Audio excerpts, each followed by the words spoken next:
Hey all, Trisha here. So I don't know about you, but everything that's going on right now is a little bit unnerving. A little bit, I don't know, frightening, scary. All this uncertainty really has everybody on edge. And I don't know about you, but I don't like uncertainty. I have lived my life on planning and preparing, and when you feel like all of that is kind of getting thrown to the side and you don't really know what's going to happen, it's very unsettling. So, today I wanted to talk about things that you can do to hopefully protect the downside and the uncertainty in your early retirement nest egg. So, some of the things that I'm going to be doing, and I would highly suggest that you look into as well, is number one, save, save, save, and save. Pay off your debt and really just try to only spend money right now on the necessities. If it's not food or gas and you don't really absolutely have to have it, I would not be spending my money on it. I would be trying to save as much as I possibly can, eating at home and taking your food if you are going somewhere to work, or I don't know if you have a part-time job or something. Um, Making your dinners at home, you know, saving your money at this point, because the only thing that kind of makes us feel a little bit more secure is being able to have enough money in our account so that if something strange happens, we have some flexibility, something to fall back on. So that's one thing that I'm doing right now is I'm trying to save and not spend, on things that I don't absolutely need for survival. So that's the main thing. The number two thing that I am doing is I'm going to try to build up my personal account. So, what I mean is that I'm going to transfer money from my high yield savings account to my bank account so that if I need to get to the money immediately, I have money. I don't want to wait for a 4-day transfer, 2-day transfer. I want to be able to have that money readily accessible. Either that, or I would take out some cash and leave it in my I have like a little, I don't know what you want to call it, like a lock box that I have in my house that I have cash. And I don't want to keep a lot here because, if something was to happen, a fire or anything like that, you don't want your money all to burn. Not that I think the one that I have is fire protected, but I'm just not a fan of having large amounts of money in my home.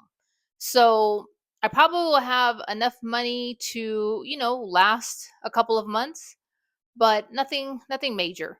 But having the other money in my Chase account so that if I need to get to it, I can, or in my Schwab account, that's a bank account, I can get to that. So I'm going to have a little bit more money than I normally would have in one of those accounts, just in case I need to get to it immediately. Or as my mother-in-law would say, my getaway money. I need to have some getaway money close by just in case.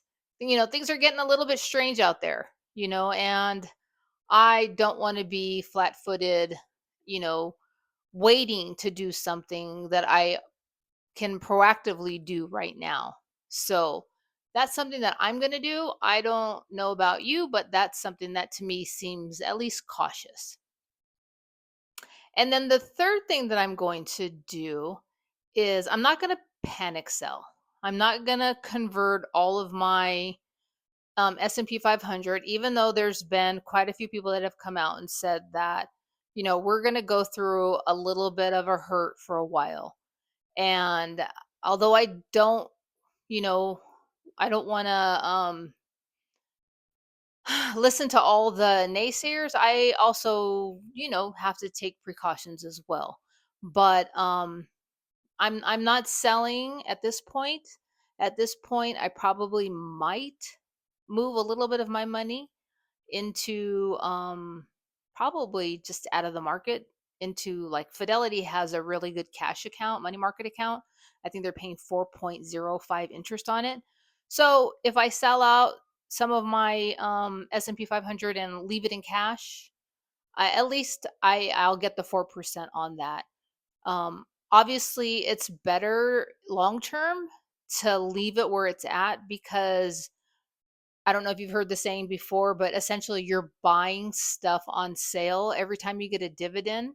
Because if it's $75 today, but it goes down to $50, when you get that dividend, you're now buying it at $50.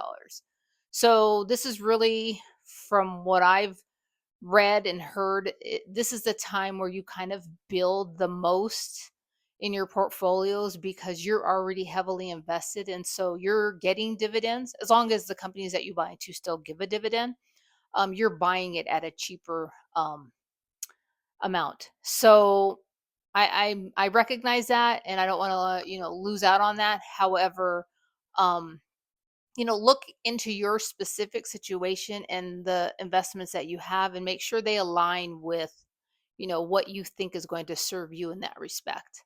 But that's something that I probably will be doing, is going to cash for a little bit of my S&P 500, just because they say that's really going to kind of get hit hard in the next, you know, who knows, year, could be longer. But we did have a lost decade where we were flat, and if you would have reinvested your dividends through that decade, you came out stronger.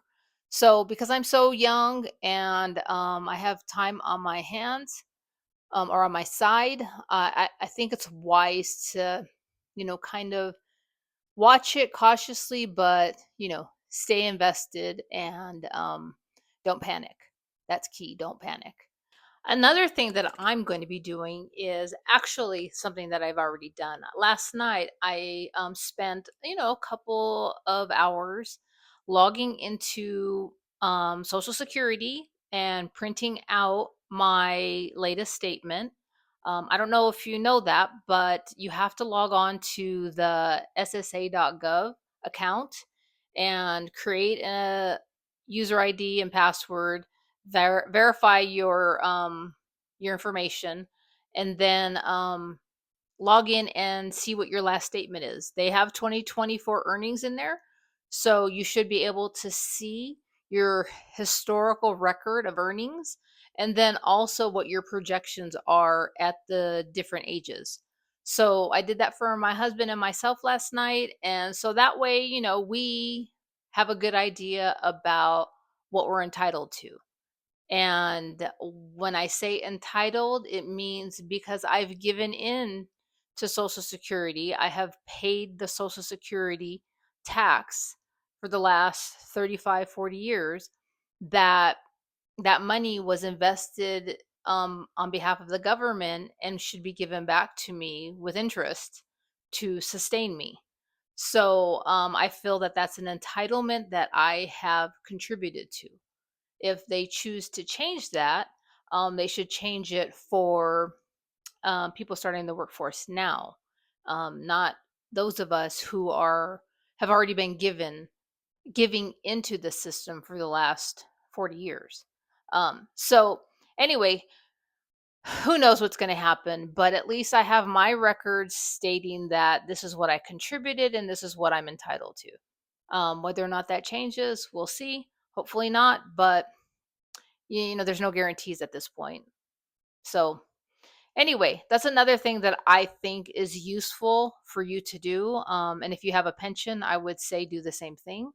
If you can roll over old IRAs, 401ks that are sitting there with your old employer, if you can roll it into your current IRA at Fidelity, Vanguard, or wherever, that is number one. You should be consolidating and making sure that all of your money is really being worked for you. So Anyway, just wanted to share that with you. That's something that I'm going to be doing. As early retirees, we need to take some precautions. So those are the three things that I'm going to be doing for my accounts is, saving as much money as I can to keep a cash account, not spending frivolously, just really buckling down and really only spending on the necessities. And then, putting some cash in my pocket so that if I need cash, I have it. And then also, not panic selling, but cautiously looking at what I have and moving some to cash. So, those are a few things that I'm going to be doing. Hopefully, that's kind of caused you to think about things, and hopefully, you're planning right now for the uncertainty that's out there. And if you're not, I wish everybody the best of luck. You winning is good for everybody. Me winning is good for everybody. So I hope everybody's doing great, and they are all taking care of themselves mentally and financially and making good choices. So talk to you soon. Take care and stay strong.